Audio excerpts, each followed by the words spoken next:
என்ன இது அம்மா மரத்தை பார்த்துட்டு என்னவோ பிரார்த்தனை பண்ணிட்டு இருக்கிறாங்கன்னு நினைக்கிறீங்களா? மரத்துக்கு ஒரு தெய்வீகமான சக்தி இருக்குது. அதுவும் இந்த திருவண்ணாமலையில் இருக்கக்கூடிய இந்த மரம் பார்த்தீங்கன்னா, வில்வ மரம், அரச மரம், வேப்ப மரம் எல்லாம் அப்படியே பின்னி பிணைஞ்சு ரொம்ப பழமையான ஒரு மரம்.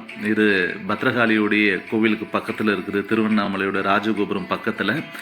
அம்மா வந்து எங்கே போனாலும் கோவிலில் இந்த மரங்களை தொட்டு வணங்குறதும் அதை ஹக் பண்ணி கட்டி பிடிச்சி என்னுடைய பிரார்த்தனை வைக்கிறது ரொம்ப விசேஷம். இந்த மரத்தில் சொன்னாங்க சித்தர்கள் பள்ளி ரூபமாக வசிக்கிறாங்கம்மா, நீங்கள் பாருங்கள் அப்படின்னு சொல்லி நானும் பார்த்தேன். இந்த மரம் என்ன கலரில் இருக்குதோ அதே கலரில் பார்த்தா ஒரு பள்ளி இருந்துச்சு.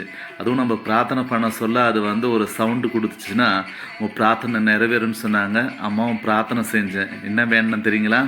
இதை ஃபாலோ பண்ணுற பக்தர்கள் என்ன வேண்டுறாங்களோ அதெல்லாம் நிறைவேறணும்னு சொல்லி அம்மா பிரார்த்தனை செஞ்சுருக்கிறேன். நீங்களும் பிரார்த்தனை செய்யுங்க. உங்கள் வேண்டுதல்லாம் நிச்சயம் அற்புதமாக நடக்கும்.